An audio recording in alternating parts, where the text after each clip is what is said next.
Fala galerinha, beleza? Espero que vocês estejam bem.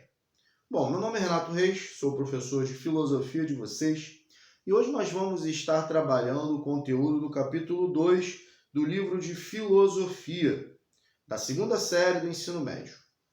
Bom, o capítulo 2 tem como título Filosofia e Morte. Tema macabro, né? Meio estranho. Porém, um tema super importante para a gente estar tratando, um tema que a filosofia há muitos e muitos anos traz aí para o debate com diversas formas diferentes. Pois bem, antes de a gente começar a falar sobre o capítulo, é importante deixar claro e entendermos que nós somos seres racionais. E enquanto seres racionais, somos os únicos seres da história da face da Terra que temos o entendimento, a compreensão de que um dia iremos morrer. Então nós somos privilegiados, de certa forma, nesse ponto.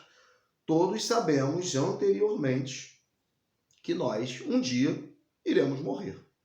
Os outros animais não têm esse entendimento, porque são, obviamente, irracionais. Tendo como base esse entendimento de que todos nós iremos morrer, filósofos diversos tiveram concepções, teorias aí acerca da morte. Por exemplo, Epicuro de Samos. Para ele, a morte é algo, como a gente já sabe, inevitável.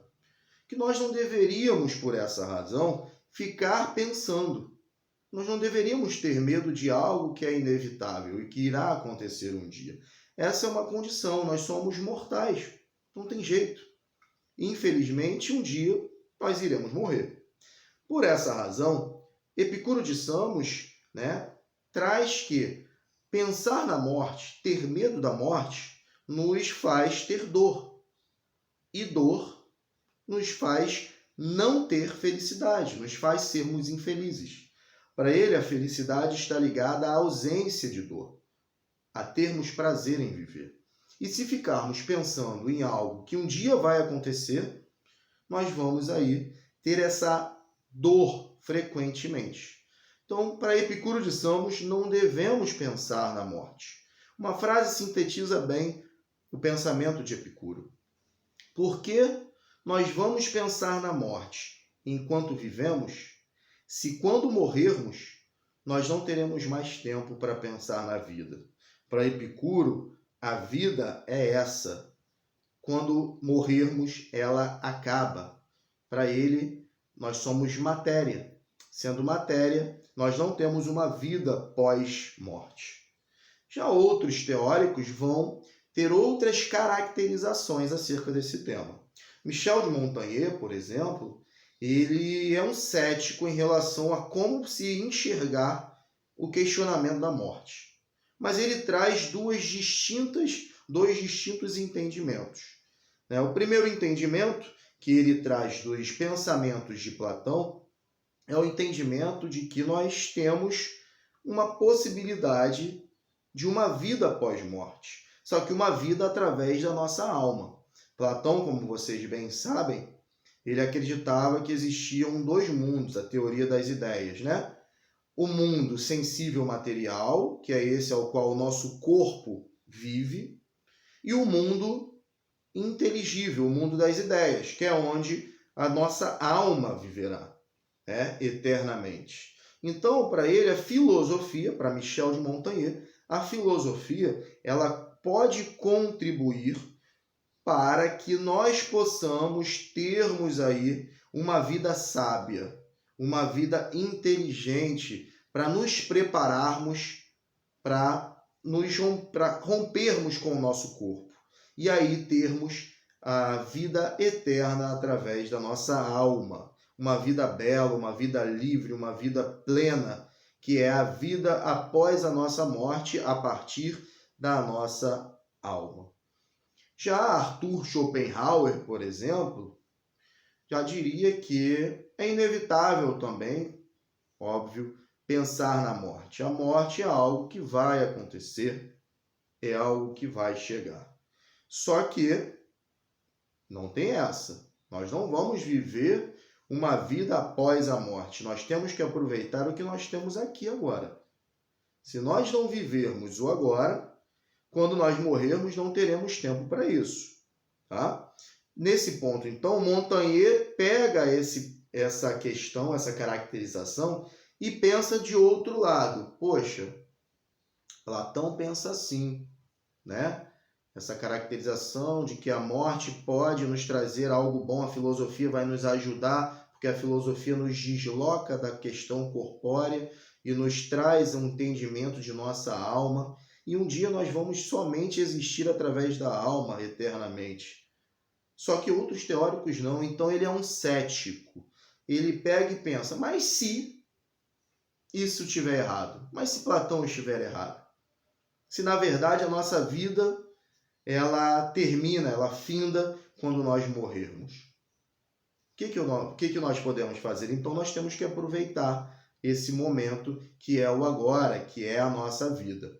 Então Montaigne é um cético, ele não chega a uma conclusão do que é a morte para ele. Outros filósofos, por exemplo, Marco Aurélio, né, que era um estoico, ele falaria que a morte vai chegar. E a morte ela vai nos ajudar a acabar com a perturbação que tem na nossa alma. Ela vai nos dar um alento. A vida é muito difícil. A vida,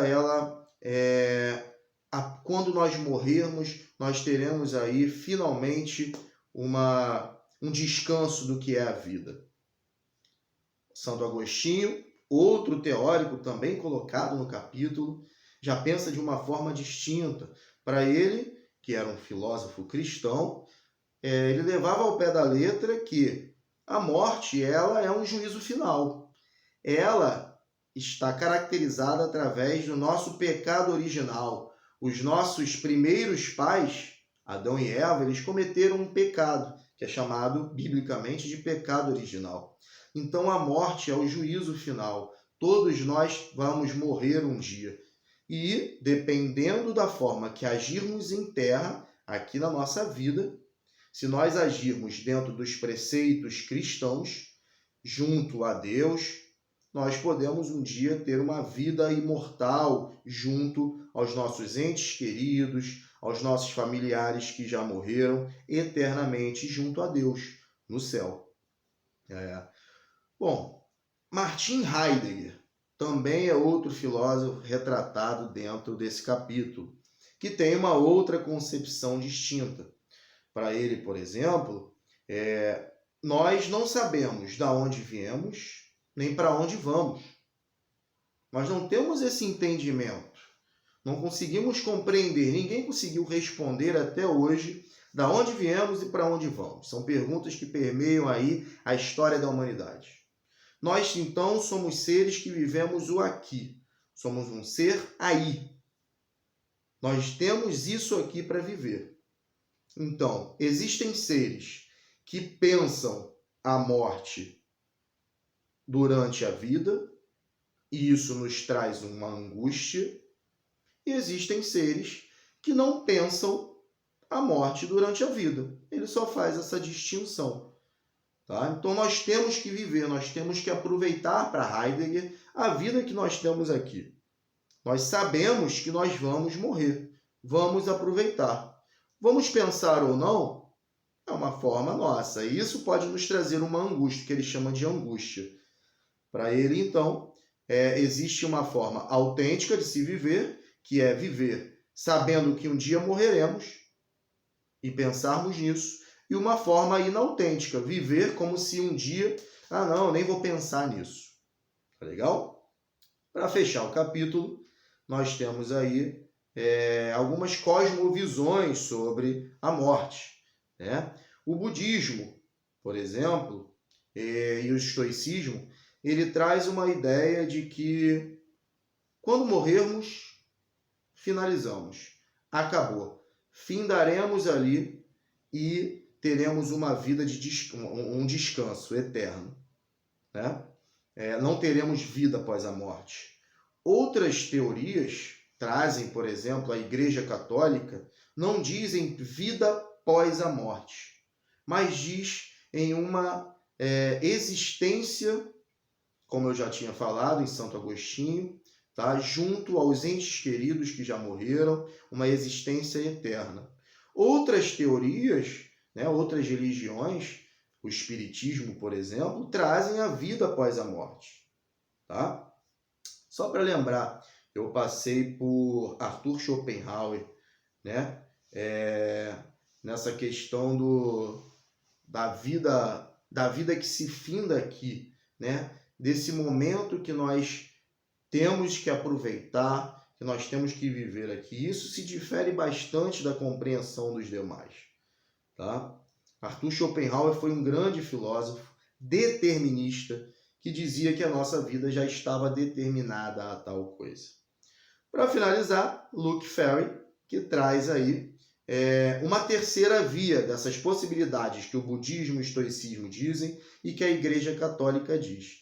Para ele, nós não vamos ter uma vida eterna, como a Igreja Católica diz. Para ele, nós vamos viver e vamos finalizar aqui a nossa vida, quando morrermos. Porém, diferentemente do que o budismo e o estoicismo diz, nós temos que aproveitar com os nossos entes queridos da melhor forma possível.